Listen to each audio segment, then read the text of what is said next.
ఆ నియోజకవర్గంలో 3 పార్టీల నాయకులు వరుసగా నిరసనలకు దిగుతున్నారు. టికెట్ మాకు కావాలంటే మాకే కావాలంటూ ఆందోళనలు చేపడుతున్నారు. ఎక్కడికక్కడే నేతలు బల ప్రదర్శన చేస్తున్నారు. అసలు ఆ నియోజకవర్గంలో ఏం జరుగుతుంది? ఏపీలో పొత్తుల పుణ్యమా అని టీడీపీ, జనసేన, బీజేపీ నాయకుల మధ్య సయోధ్య కుదరడం లేదు. రాష్ట్రంలో చాలా చోట్ల అసమ్మతి జ్వాలలు ఎగసిపడుతున్నాయి. ఇలాంటి నియోజకవర్గాల్లో శ్రీ సత్యసాయి జిల్లాలోని ధర్మవరం ఒకటి. ఇక్కడ మొదటి నుంచి టీడీపీ బలంగా ఉంది. గత 5 ఏళ్లుగా పరిటాల శ్రీరామ్ ఇన్ఛార్జిగా వ్యవహరిస్తున్నారు. పార్టీ కార్యక్రమాలను జనంలోకి విస్తృతంగా తీసుకెళ్తున్నారు.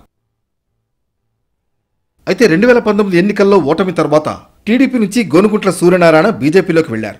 ఈ ఎన్నికల్లోనూ ధర్మవరం టికెట్ టీడీపీకి కేటాయిస్తారన్న ప్రచారం సాగింది. పొత్తులు ఖరారైన తర్వాత ధర్మవరం స్థానాన్ని బీజేపీకి కేటాయిస్తారని, ఆ పార్టీ నేత గోనుగుంట్ల సూర్యనారాయణకు టికెట్ వస్తుందని అంతా భావించారు. ఇదే సమయంలో ధర్మవరం స్థానాన్ని టీడీపీకే కేటాయించాలని ఆ పార్టీ కార్యకర్తలు డిమాండ్ చేశారు. పరిటాల శ్రీరామ్కు టికెట్ ఇవ్వాలని డిమాండ్ చేశారు. పొత్తులకు బీజేపీకి తాము వ్యతిరేకం కాదని, సూర్యనారాయణకు టికెట్ ఇస్తే మాత్రం సహకరించబోమని టీడీపీ కార్యకర్తలు భారీ ర్యాలీ నిర్వహించారు.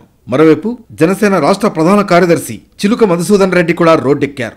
ధర్మవరంలో ప్రశాంత వాతావరణం ఉండాలంటే అది జనసేనతోనే సాధ్యమన్నారు. ఇక్కడ బీజేపీకి, టీడీపీకి టికెట్ ఇచ్చినా ఒకరికొకరు సహకరించుకునే పరిస్థితి లేదనేది ఆయన వాదన. అందుకే ఆ టికెట్ తమకు కేటాయించాలని డిమాండ్ చేస్తున్నారు. జనసేన కార్యకర్తలతో ఆయన కూడా ధర్మవరం వేదికగా బలప్రదర్శనకు దిగారు.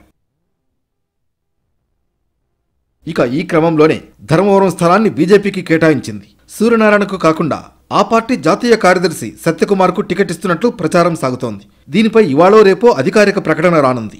ధర్మవరం వేదికగా బీజేపీ నేతలతో కలిసి సూర్యనారాయణ వర్గీయులు ర్యాలీ నిర్వహించారు. ధర్మవరంలో ఎమ్మెల్యే కేతిరెడ్డికి ఎదురు నిలబడాలంటే అది సూర్యనారాయణతోనే సాధ్యమని, అందుకే ఆయనకే టికెట్ ఇవ్వాలంటూ డిమాండ్ చేస్తున్నారు. ఇలా పొత్తుల పుణ్యమా అని ధర్మవరం నియోజకవర్గంలో 3 ముక్కలాటగా పరిస్థితి తయారైంది. ఇక్కడ ఎవరికి టికెట్ ఇచ్చినా మరొకరు సహకరించే పరిస్థితి మాత్రం కనిపించడం లేదు.